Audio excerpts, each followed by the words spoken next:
மக்களே வணக்கம். ஐநா துணை சீரியல்ல பாண்டி வந்து கடையில எல்லா வேலையும் பார்த்துட்டு இருக்காரு. இந்த ஆல்ட்ரேஷன் வேலையெல்லாம் கடையை புதுப்பிக்கணும்ல, அந்த வேலையெல்லாம் பார்த்துட்டு இருக்காரு. அந்த நேரத்தில் நம்ம வானதி வராங்க பாண்டியனை பார்க்க. பாண்டியன் வந்து என்ன வானதி சோகமாவே இருக்க, ஜாலியாவே இருக்க மாட்டேற, உட்காருன்றாங்க. போ பாண்டி, இப்பெல்லாம் நீ என்கிட்ட ஒழுங்கா பேசவே மாட்டேற. ஃபர்ஸ்ட்லாம் எவ்வளோ ஜாலியா பேசுவ தெரியுமா, இப்போ என்கிட்ட நீ பேசவே மாட்டேற, எனக்கு ரொம்ப கஷ்டமா இருக்கு அப்படின்றாங்க. அப்பெல்லாம் இல்லை வானதி, உட்காரு, நீ தான் வர கலகலன்னு பேசுவ, சிரிப்ப, எனக்கும் கொஞ்சம் சந்தோஷமா இருக்கும். ஆனா நீ இப்போ கடை பக்கமும் வரமாட்ற, பேசவும் மாட்ற, என்னதான் ஆச்சுன்னு கேட்குறாரு. ஆமா, பின்ன நீ என்னவோ நிஜமா என்ன லவ் பண்றேன்னு எனக்கு தெரியல, அன்னைக்கு கடை நடந்த ஃபங்க்ஷனுக்கு கூட என்னை கூப்பிடல அப்படின்றாரு. ஏன் வானதி இது மாதிரி நீ நடந்துக்கிற, நீ எப்பவுமே உங்க குடும்பத்தை பத்தியும் கடை பத்தி தான் நீ பேசுற, சீ மக்கு ஏன் இப்பெல்லாம் பேசுற, கடை கிடைச்ச உடனே நான் ஃபர்ஸ்ட் உனக்கு தானே ஃபோன் பண்ணி சொன்னேன், நீ சந்தோஷப்பட்டு 4 வார்த்தை எதனா பேசுன்னு பார்த்தீங்கன்னா அப்படியே 3ஆம் மனுஷன் மாதிரி போற, நீ உனக்கு உரிமை இல்லையா, நீ வர வேண்டியதானே, நம்ம எதிர்காலத்துக்கு தானே நான் பாடுபடுறேன், இந்த கடையை பெருசாக்கணும், இது கார் கேரேஜ் பைக் கேரேஜாக மாற்றணும், பெரிய ஆள் ஆகணும், நான் ராணி மாதிரி வச்சுக்கணும், எவ்வளோ ஆசை கனவு கண்டுருக்கு தெரியுமா, நீ என் கூட சப்போர்ட்டாக இருந்தால் தானே, நீ வந்து சந்தோஷமாக என்கிட்ட பேசினா தானே நானும் நல்லா வேலை செய்வேன், கடை பெரிய ஆள் ஆக்கலாம், யாருக்காக நான் சம்பாதிக்கிறேன், நம்ம வாழ்க்கைக்கு தானே, அதே நீ புரிஞ்சிக்கவே மாட்டேன்றாங்க. அப்போ மட்டும் நீ கடை ஃபங்க்ஷனுக்கு வந்து எல்லாரையும் கூப்பிட்ட, என்ன மட்டும் கூப்பிடல அப்படின்னு சொல்லிட்டு குழந்தைத்தனமாக வானதி சொல்கிறாங்க. அப்போல்லாம் நீ ஏன் நினைக்கிற, நானா சேரன் சோழன் எல்லாரையுமா கூப்பிட்டேனா வாங்கன்ட்டு, அவங்களும் உரிமை எடுத்துன்னு வராங்க, உனக்கு அந்த உரிமை இல்லையா, நீ வர வேண்டியதை, நீ ஏன் ஒதுங்கி ஒதுங்கி நிற்கிற, என்னை புரிஞ்சிக்கவே மாட்டியா வானதி கடைசி வரைக்கும்ன்றாரு. அப்போல்லாம் இல்லை பாண்டி, நீ வந்து சரியா முகத்தை கொடுத்து பேச மாட்டேற, அதான் எனக்கு கஷ்டமா இருக்கு, ஏன்னா நீ இன்னும் எப்படிதான் நீ பேசணும்னு நினைக்கிற, நீ வந்து என்கிட்ட ஜாலியாக பேசணுமானது, இது மாதிரி எதுக்கெடுத்தாலும் கோச்சிக்கினா நான் என்ன பண்ணுவேன், நீ ஏன் சொல்லுன்னு சொல்லிட்டு பாண்டி வந்து ரொம்ப பரிதாபமாக, ரொம்ப ரொமான்ஸாகவும், ரொம்ப அன்பாக ஷேர் பண்ணிக்கிறாரு நம்ம வானதிக்கிட்ட. வானதிக்கு வந்து எப்பவுமே கொஞ்சம் பேசி அதட்டி பேசாமல் சந்தோஷம் பேசினா தான் பிடிக்கும். உடனே அவன் என்ன பண்ணுற, சரி பாண்டி எனக்கு இப்போ ரொம்ப சந்தோஷமாக இருக்குது, எல்லாமே பண்ணலாம், சரி இப்போ என்னென்ன ஐடியா வச்சுருக்குன்னு சொல்லு அப்படின்றாங்க. கடைக்கு வந்து நான் இந்த மாதிரி மாத்திரானுக்கு இப்படி டெக்கரேட் பண்ணலானுக்குன்னு சொல்லிட்டு எல்லாமே இது பேசிகிட்டு இருக்காரு. பாண்டி பேசுறத அப்படியே ரசிச்சுட்டே இருக்காங்க நம்ம வானதி.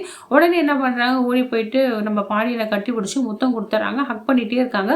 அவங்க கடையில் தான் இருக்காங்கன்றத மறந்து எந்த லோகத்துக்கும் போன மாதிரி ஃபீல் பண்ணிட்டு இருக்காங்க. அங்கே கடை வேலை எப்படி போகுதுன்னு சொல்லிட்டு பார்க்கறதுக்காக நம்ம சோழன் அங்கே வராரு. பார்த்தோன்னே அப்படியே ஷாக் ஆகி நிற்கிறாரு. அட பாவிகளா, ரோடுன்னு கூட பார்க்காம இப்படி அசிங்கமாக பண்ணிட்டு இருக்கீங்களே, ஷோ கடவுளே, என் தலையெழுத்து இதெல்லாம் நான் பார்க்கணுமா, வர ஆத்திரத்துக்கு என்ன பண்ணுறதுன்னு தெரியலையே, மானமே போதே, நான் பார்த்தா ஆச்சு, அந்த பொண்ணோட வீட்டில் பார்த்தெல்லாம் ரோட்டில் பார்க்குறவங்களாம் போகிறவங்க வரவங்க பார்த்தா என்ன காய் துப்ப மாட்டாங்களா, இந்த பாண்டி பையன் ஏன் அப்படி பண்ணுறான், வியாபாரம் பண்ணுற இடத்துல கஸ்டமர்லாம் வருவாங்க போவாங்கன்னு தெரியலேன்னு சொல்லிட்டு என்ன பண்ணுறது தெரியலாமல் ஒதுங்கி நிற்கிறாரு. சரி இப்படியே விட்டால் இதுக்கு நாள் ஃபுல்லாக இப்படியே தான் இருக்கும், கட்டி பிடிச்சிக்கிட்டு நம்ம போய் நம்ம கடையில் போய் என்ட்ரி பண்ணுறாரு. இவரை பார்த்தோன்னே 2 பேரும் பிரிஞ்சு போய்ட்றாங்க.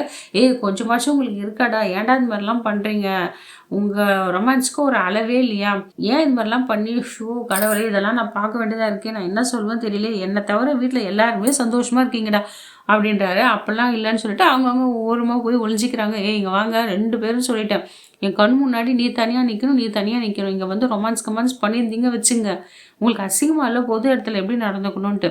வானதிக்கு தான் அறிவு இல்லை, உனக்கு அறிவு இல்லை, ஏன்டா இப்படி பண்ணுறீங்கன்னு சொல்லிட்டு வார்ன் பண்ணிட்டு போகிறாரு. நான் இப்படி போனதுக்கப்புறம் இதுமாதிரி சில்மிஷம் பண்ணியிருந்தீங்க, நீங்கள் அவ்வளோதான், ஒழுங்கு முறையில் ஓடிடுங்கன்னு சொல்லிட்டு என் தலையெழுத்துன்னு சொல்லிட்டு அவன் அங்கேருந்து கிளம்பிடுறாரு நம்ம சோழன் புலம்பிக்கிட்டு.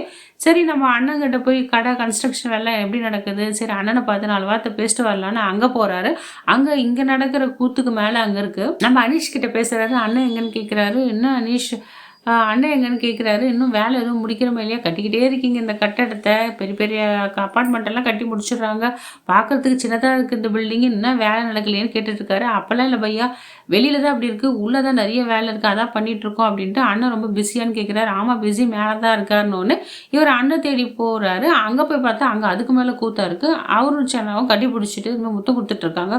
ஐயோ, செவத்துல என் தலையில் என் கையில் இடிச்சிக்கிறாரு, என் கொடுமை என்ன பண்ணுவேன்னு தெரியலையே, இங்கே வந்தால் இவங்க இந்த மாதிரி பண்ணிட்டு இருக்காங்களேன்னு சொல்லிட்டு ரொம்ப வேதனைப்பட்டு ஒழிஞ்சிக்கிறாரு. இங்கே சந்தாவும் சேரனும் ஓடி பிடிச்சி விளையாடிட்டு இருக்காங்க.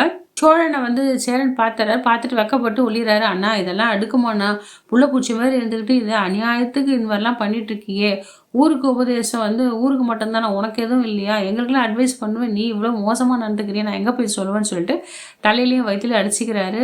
இல்லடா சோடா அது வந்துடா அப்படின்றாரு. எனக்கு ஒன்றும் நீ சொல்ல வேணாண்ணா, நான் இங்கேருந்து கிளம்புறேன்னு சொல்லிட்டு சோழன் புலம்பிக்கிட்டே அங்கே போகிறாரு. போயிட்டு நிலா கிட்ட போயிட்டு ஆஃபீஸ் ஆண்ட போகிறாரு. நிலாவும் கேட்குறாங்க, என்ன திடீர்னு வந்திருக்கீங்க, என்ன விஷயம்னு கேட்குறாங்க.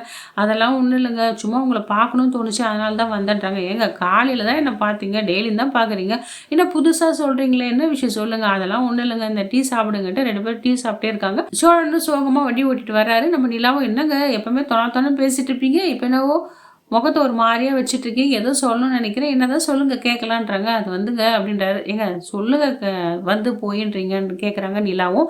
இல்லைங்க வேலைலாம் எப்படி நடக்குதுன்னு சொல்லிட்டு, கேரேஜ் வேலை எப்படி நடக்குது, பாண்டி கடைக்கு போனால் பாண்டினும் அந்த வானதியும் கட்டி பிடிச்சிட்டு முத்தெல்லாம் கொடுத்துட்டு ரொமான்ஸ் பண்ணிட்டு இருக்காங்க அப்படின்றாங்க. இதை கேட்ட நிலாவும் ஷாக் ஆகுறாங்க. சரி விடுங்க, இதில் என்ன இருக்குது, அவங்க 2 பேரும் லவ் பண்ணுறாங்க, கல்யாணம் பண்ணிக்க போகிறாங்க, அப்படி இப்படி இருப்பாங்க. ஏங்க அதுக்குன்னு அப்படியா பொது இடத்துல போய் இந்த மாதிரிலாம் பண்ணிட்டு இருக்காங்க அப்படின்றாங்க. சரி நம்ம சேரனை பார்க்கலான்னு போனால் அவர் அதுக்கு மேலே சந்தா கூட கிஸ் பண்ணிக்கிட்டு பாண்டி என்ன பண்ணணும் அதையே பண்ணிட்டு விளையாடிட்டு ரொமான்ஸ் பண்ணிட்டு இருக்காங்கன்றாங்க.